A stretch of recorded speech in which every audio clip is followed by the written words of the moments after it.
જૂનાગઢમાં જે વિવાદ થયો હતો કીર્તિ પટેલના મૃગીકુંડના સ્નાન બાદ ભવનાથમાં સાધુ સંતો આમને સામને આવ્યા છે। રુદ્વેશ્વર ભારતી આશ્રમના મહંત ઇન્દ્ર ભારતી સામે અમરગીરી બાપુએ આક્ષેપ કર્યા છે। ઇન્દ્ર ભારતી વિશે પત્રિકા વાયરલ થતા અનેક સાધુઓ સામે આવ્યા હતા।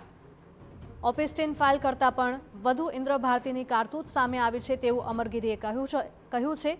સાધુના વેશમાં ગેરકાયદે કામ કરતા હોવાના પણ આક્ષેપ તેમણે કર્યા છે। આશ્રમમાં ડ્રગ્સનો ધંધો ચાલતો હોવાનો પણ તેમણે ગંભીર આરોપ લગાવ્યો છે। આશ્રમમાં છોકરીઓ પહોંચાડવામાં આવે છે તેવા પણ આક્ષેપો કરવામાં આવ્યા। ભવનાથ મંદિરમાં યોગ્ય મહંતની નિમણૂક કરવા માટે માંગ ઉઠી।